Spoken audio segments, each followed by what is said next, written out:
The rain-slicked streets of Seattle gleamed under the sodium lamps like veins of molten silver, and Elias Reed slammed on the brakes just in time to avoid plowing into the figure staggering across the crosswalk. A young man, soaked to the bone, his leather jacket clinging like a second skin, turned with eyes wild and fractured, pupils blown wide from whatever cocktail of regret and rebellion coursed through him. "Get in," Elias barked through the cracked window, his voice sharper than he intended, because in that split second, he recognized the ghost of his own unraveling youth staring back at him. Elias gripped the steering wheel tighter than necessary, the wipers slapping rhythmically against the relentless downpour as the stranger, Rowan as it turned out, slumped into the passenger seat, dripping water onto the worn leather like an offering to some indifferent god. Elias had been driving aimlessly that night, the kind of aimless that came after too many double shifts at Hailtech, and not enough sleep to stitch the frayed edges of his life back together. At 28 he was the guy who fixed things, code, coffee machines, the occasional shattered ego of a junior developer. But tonight, with the city blurring into a watercolor of grays and greens, he felt like the thing most in need of repair. Rowan Hale didn't speak at first. He just leaned his head against the fogged window, breath fogging it further in uneven bursts, his chest rising and falling like he was surfacing from a dive too deep. Elias stole glances, quick, clinical at first, then lingering. The kid was maybe 25, with skin the warm olive tone of someone whose ancestors had chased the sun across oceans, hair black and cropped close, curling damply at the temples. There was a tattoo peeking from the cuff of his sleeve, some intricate knot of ink that spoke of stories Elias wasn't sure he wanted to hear. Or maybe he did. God, maybe he did. "You gonna tell me where you're going? Or should I just drive until we hit the sound?" Elias finally said, forcing lightness into his tone. The radio hummed low, some indie folk track about lost highways that felt too on the nose. Rowan turned slowly, his gaze sharpening like a blade unsheathed. "Does it matter? We're all just circling the drain anyway." His voice was rough, edged with the drawl of someone who'd grown up in the sprawl of Texas before fleeing to the Pacific Northwest's embrace, or its chokehold. There was a tremor there buried deep, the kind that came from holding back a flood. Elias chuckled, low and genuine, the sound surprising even him. "Poetic. You a writer or just auditioning for a bad poetry slam?" He merged onto the I-5, the highway a ribbon of light cutting through the dark, headlights from oncoming traffic slicing the night like accusations. "Something like that." Rowan shifted, wincing as if the seatbelt burned. Up close, Elias could see the bruise blooming purple along his jaw, fresh enough to still carry the heat of the fight that caused it. Bar brawl? Family heirloom? The possibilities stacked up like unanswered emails in Elias's inbox.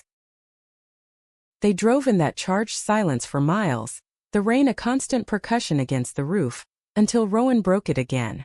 "Pull over. There's a dive off exit 12. The kind where they don't ask questions." Elias obliged because why not? His life was a series of obligations. Rent, deadlines, the quiet ache of wanting more than the grinder hookups that left him emptier than before. He parked in the gravel lot of the Rusty Anchor, a squat building with neon flickering open like a liar's promise. Inside, the air was thick with stale beer and regret, pool cues cracking like bones in the corner, a jukebox crooning Johnny Cash about walking the line. They claimed a booth in the back, Rowan nursing a whiskey neat while Elias stuck to black coffee, bitter as his unspoken curiosities. "So," Elias ventured, stirring sugar he didn't need, "what's the story? You look like you just escaped a heist gone wrong." Rowan's laugh was a bark, short and joyless. "Close enough. Dad's idea of family bonding. Ship me off to Seattle for rehab. Thinks a change of scenery fixes everything."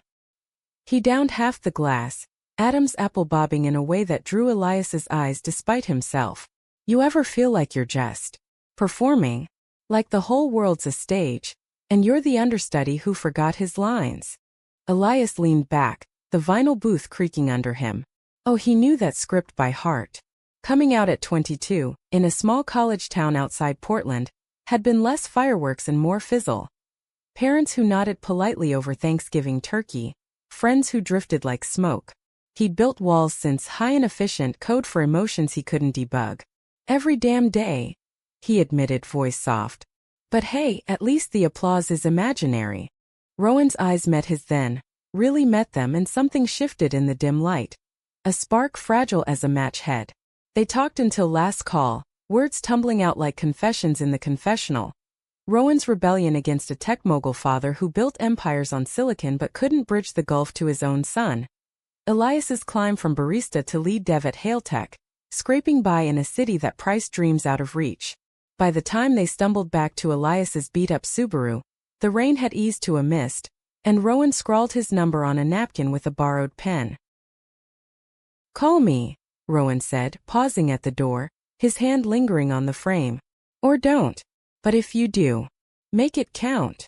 Elias watched him vanish into the fog-shrouded street, heart thudding like bass from a distant club. He didn't know it yet, but that napkin would unravel everything. The email from Victor Hale landed in Elias's inbox the next morning like a grenade with the pin half pulled. Subject: confidential opportunity. Elias blinked blearily at his laptop screen, nursing a hangover that was more emotional than alcoholic, the ghost of Rowan's whiskey breath still haunting him. "Elias, I've been impressed with your work ethic at Hailtech. Discretion is key here, but I need someone reliable for a personal matter. My son Rowan is struggling, adjusting to life in Seattle after some setbacks back home. I'd like you to spend time with him, mentor, friend, whatever it takes to get him on track. Compensation: $5,000 per month off books. Meet me at the office 2 p.m. Victor Hale. Elias's stomach twisted. Rowan Hale. The Rowan from last night, the one with the bruised jaw and the eyes that saw too much. His boss's son. The pieces clicked with a sickening finality. This wasn't fate, it was a transaction. He should delete it, block the number, pretend the dive bar haze never happened. But $5,000 a month? In Seattle, where a studio apartment ate half his salary. It was a lifeline or a noose. By 2 p.m., he was in Victor Hale's corner office on the 42nd floor of the Salesforce Tower. The city sprawling below like a conquered kingdom. Victor was the archetype of Pacific Northwest power. Mid-50s, silver fox hair slicked back. Brooks Brothers suit tailored to hide the paunch of too many boardroom steaks. His handshake was firm, eyes assessing like he was debugging faulty code. "Sit," Victor said, gesturing to the leather chair opposite his desk, a monolithic slab of walnut that screamed old money. "I won't waste your time." Rowan's impulsive. Got himself into trouble down in Austin, bad crowd, worse choices. I pulled strings to get him up here, enrolled him in community college for graphic design or whatever. But he's spiraling. Fights, disappearing acts. I need eyes on him, someone steady. Elias nodded, throat dry. "And you think I'm that someone?" Victor's smile was thin, practiced. "You're discreet. Reliable. Gay, from what the water cooler whispers say, no offense. Figured you'd get him better than some straight-laced tutor type." The casual outing of him landed like a casual slap, but Elias swallowed it. "This stays between us. No reports, just results. Get him stable and there's a promotion in it for you. Lead on the next Azure project." The money burned a hole in Elias's pocket already, even though it hadn't materialized. He signed the non-disclosure, ironclad with clauses that could bury him, and left with a burner phone number for Rowan and a knot of guilt twisting tighter. That evening he texted, "Coffee tomorrow? Saw a place with killer lattes." Rowan's reply came fast. "Only if you promise not to psychoanalyze me." 10 a.m. Elliott Bay? The cafe was a cozy nook in Pioneer Square. Bookshelves groaning under the weight of forgotten bestsellers. The aroma of fresh grounds mingling with the salt tang off the sound. Rowan arrived late, windswept in a hoodie and jeans that hugged his lean frame too well, carrying a sketchbook under one arm like a shield. "You stalking me now?" he teased, sliding into the seat, but his eyes held wariness like he sensed the undercurrent. Elias forced a grin, sliding over a flat white. "Guilty. But in my defense, Seattle's small when it rains." They fell into easy rhythm, banter laced with the previous night's intimacy. Rowan sketched idly, a jagged cityscape, figures blurred in motion, while Elias shared stories of botched code deployments that nearly tanked client calls. Laughter came easier, a balm against the awkward truth Elias hoarded. As the afternoon waned, they wandered the waterfront, fairy horns moaning in the distance, gulls wheeling overhead. Rowan stopped at a railing, staring out at the Olympics shrouded in mist. "You know why I hate this city?" he said, voice low. "It's all fog and false starts. Like you think you're seeing clear, but it's just smoke." Elias stood close. Too close, the heat of Rowan's arm brushing his, sending sparks up his spine. Maybe the smoke's hiding the good stuff. Ever think of that? Rowan's gaze flicked to him, dark and searching. Or maybe it's just waiting for someone to call bullshit. That night, Elias lay awake in his Capitol Hill walk-up, the walls thin enough to hear the neighbors' muffled arguments, replaying the brush of shoulders, the way Rowan's laugh cracked open something in him. This was a job, he reminded himself, scrolling Victor's email on his phone. Paid companionship. But when Rowan's text lit up, "Thanks for today," felt real. Elias's resolve frayed like old denim. Over the next weeks, their sessions blurred the line between obligation and addiction. Mornings at the market haggling over heirloom tomatoes. Afternoons hiking Discovery Park, pine needles crunching underfoot as they traded secrets. Rowan's coming out at 17, the fistfight with his old man that sent him packing. Elias's first love, a barback named Theo who ghosted him after a summer of stolen kisses in the alley behind the tavern. Evenings dissolved into craft beers at low-lit pubs, where hands lingered on tabletops, accidental touches igniting like dry tinder. One dusk, as they sat on a driftwood log at Alki Beach, the sun bleeding orange into the sound, Rowan turned to him. "You're different, Elias. Not like the others who look at me like I'm a project." His voice was raw, stripped bare. Elias's heart hammered, "Say it, don't say it," but the words stuck, heavy with the lie of his employment. "You're not a project," he managed, throat tight. "You're you." And in that moment, with the waves whispering conspiracies, Elias wondered if he could rewrite the script before it swallowed them both. The first kiss happened on a Tuesday, unscripted and inevitable, in the shadow of the Space Needle after a Mariners game that neither cared about. They'd snuck away from the crowd, the stadium's roar fading to a distant hum, and found a bench tucked in the Chihuly garden, glass orbs glowing like captured fireflies in the twilight. Rowan had been quiet all evening, nursing a hot dog like it held answers, his knee bouncing against Elias's in a rhythm that spoke volumes. "You ever wonder if we're just chasing shadows?" Rowan murmured, eyes fixed on the lit spire piercing the sky. "Dad's always said I'm too much like Mom, wild, unreliable. She left when I was 6, took off for some artist commune in Taos. Maybe he's right." Elias's chest ached, the familiar poison of doubt seeping in. He'd spent years convincing himself he was enough. Steady job, no drama. But here, with Rowan unraveling thread by thread, the facade cracked. "Your dad's wrong," he said firmly, turning to face him. "You're not wild, you're alive. In a world that wants us boxed up and labeled." Rowan's eyes met his, stormy with unshed tears, and before Elias could second-guess, Rowan's hand cupped his jaw, pulling him in. The kiss was fierce, desperate. A collision of lips and breaths and the salt of the sea air. Rowan's stubble scraping like a promise. Elias melted into it, fingers threading through damp curls, tasting the beer and the vulnerability on Rowan's tongue. It was messy, perfect, the kind of kiss that rewired circuits. They broke apart gasping, foreheads pressed together, the world narrowing to the thud of pulses. "Fuck," Rowan whispered, a laugh bubbling up, shaky and real. "That just happened."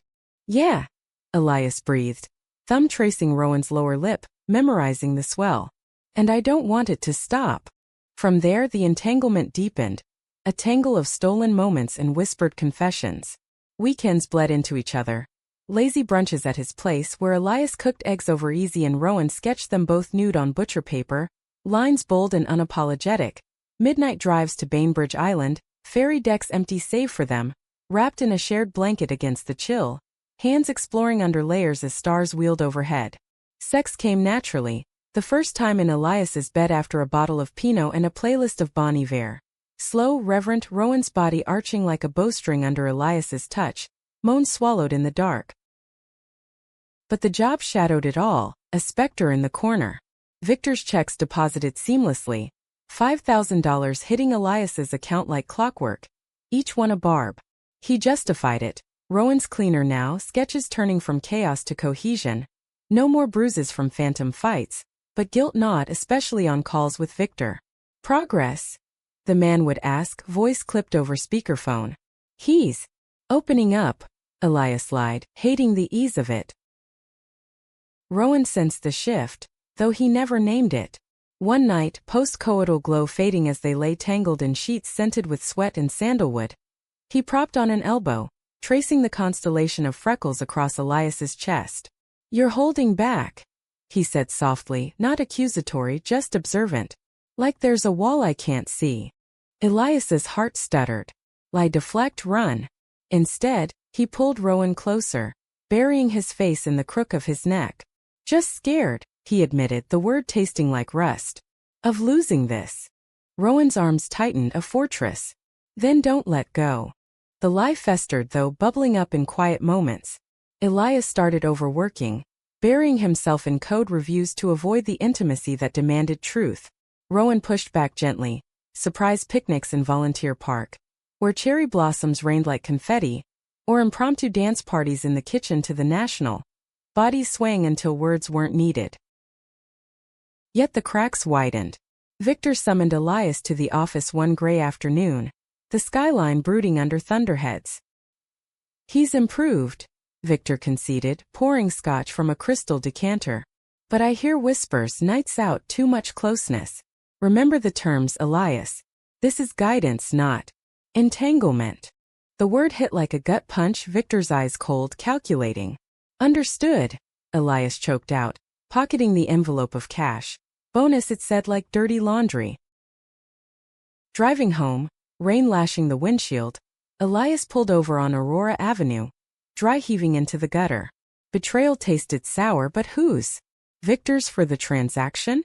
His own for the deceit? Or Rowan's unwittingly, for making him feel alive in a cage of his own making? That evening Rowan showed up unannounced, takeout tie in hand, grin wide as the sound. Missed you, he said, kissing Elias's temple, oblivious. They ate cross-legged on the floor, spicy noodles cooling as stories flowed.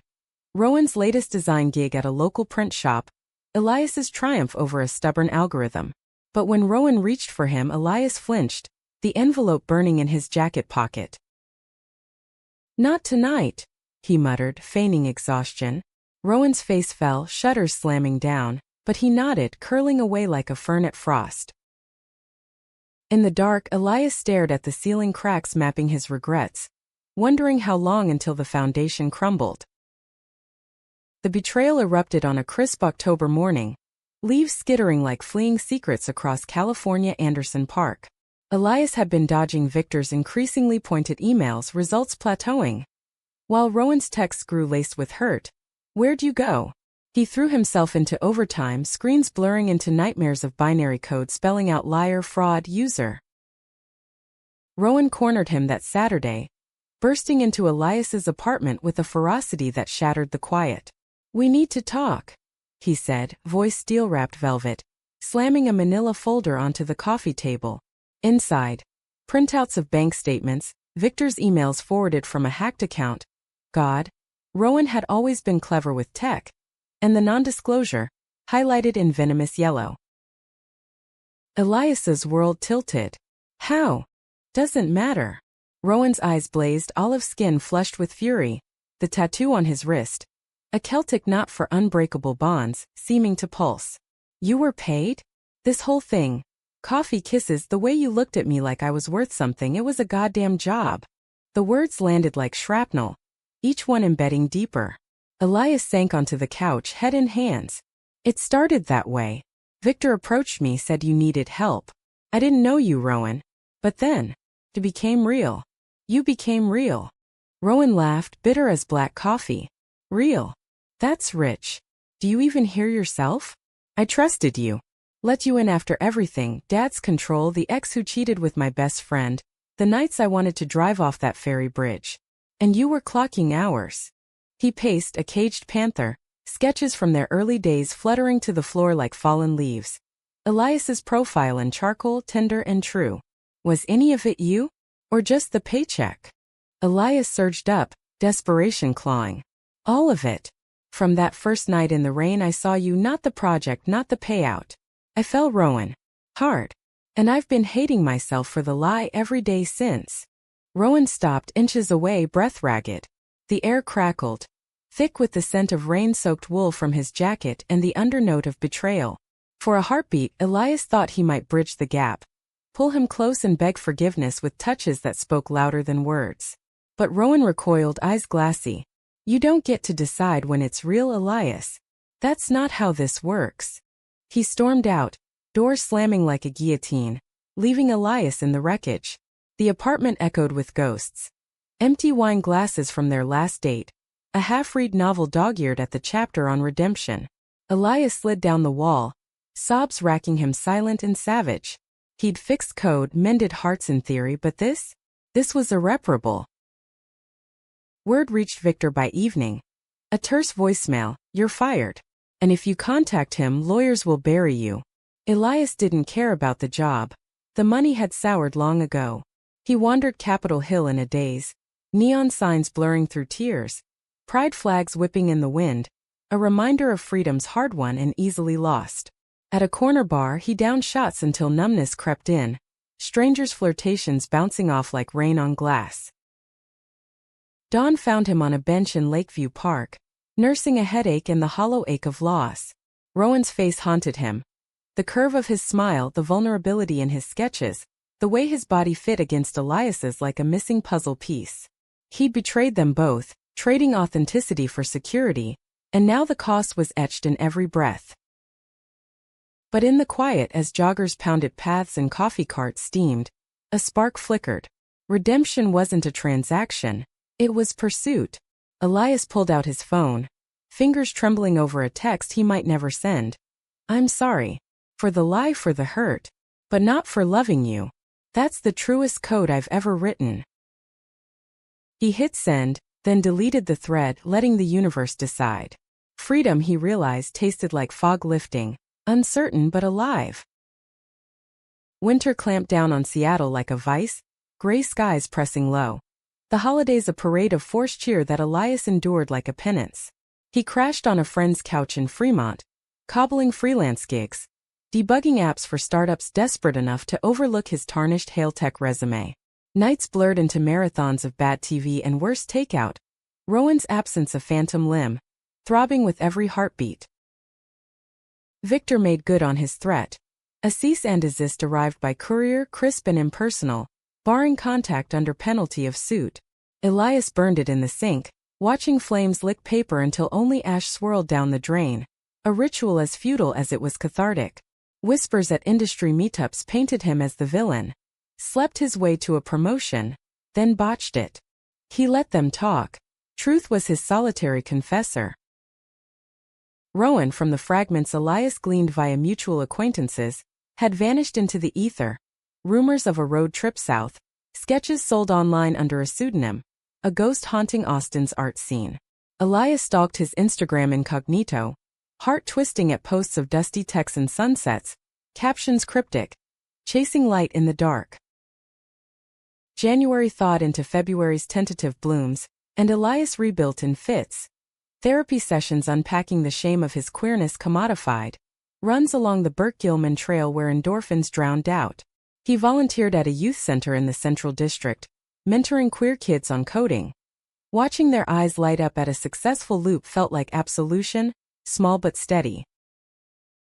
One drizzly evening, as he locked up the center, a familiar silhouette leaned against a lamppost across the street. Rowan, thinner, wind-burned, leather jacket scarred from miles unspooled. Elias froze, pulse roaring louder than the traffic. "Rowan! Hey!" The word hung neutral as mist. Up close, exhaustion etched fine lines around his eyes, but the fire still smoldered. "Saw your name on the volunteer board.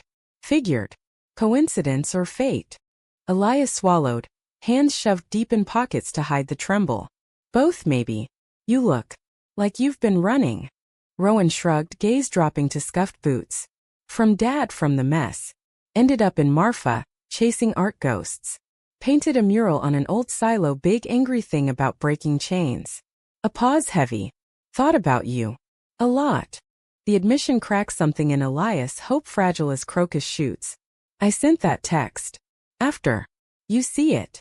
Yeah. Rowan's eyes lifted raw. Deleted it. Twice. But it stuck. They walked then, no destination, streets slick with recent rain, conversation threading cautious. Rowan's nomadic months, the freedom of empty highways. Elias's freelance scrape, the kids who'd taught him grace. At a taqueria on Broadway, over tacos al pastor, the dam broke. I was wrong, Elias said, voice steady despite the quake inside. Not just the money, the fear. I let it turn us into a transaction because it's what I knew. Safe. But you made me want the risk. Rowan set down his fork, fingers drumming the table, a habit Elias had traced with kisses. Hurt like hell, Elias. Felt like every time someone saw me as fixable, not whole. But I get it now. Dad's playbook. Pay for loyalty, expect obedience. You broke the cycle, even if it wrecked us. Tears pricked Elias's eyes, unashamed. Can we try? Not as mentor and mess, but equals. Messy real. Rowan's hand crossed the table, tentative, then sure, lacing fingers. Warmth bloomed, electric. Yeah, but slow. And honest. No more shadows. Spring unfurled gentle. Cherry blossoms carpeting the U district like pink snow. They rebuilt brick by brick. Coffee dates evolving to overnights, where bodies reacquainted without urgency, touches mapping scars, physical and otherwise. Rowan enrolled in online design courses, his style maturing into bold queer narratives, exhibited in a pop-up gallery in Soto. Elias landed a remote contract with a Portland firm, stability without the strings. Victor's shadow loomed once, a letter via lawyer, offering severance if Elias signed away silence. But Rowan burned it too, together this time, ashes scattered in the Duwamish like a vow. We're not his anymore, Rowan said, arms around Elias from behind, chin on shoulder. We're ours. Summer peaked in a heat wave rare for Seattle, and they escaped to the San Juans, renting a cabin on Orcas Island where the world narrowed to salt air and shared silences. One night, under a meteor shower, blankets tangled on the deck, Rowan turned to him. I love you, he whispered, simple as dawn. Not despite the mess. Because of it. Elias kissed him then, slow and deep, the universe expanding in that press of lips. Love you too. Always did. In the quiet that followed, as stars reigned silent, Elias felt the weight lift. Not gone but shared. Life wasn't a fixed code, bug-free and linear. It was iterative, compassionate, fiercely authentic. They'd entangled in something real, and in the unspooling found freedom, not in escape but in each other's unyielding light.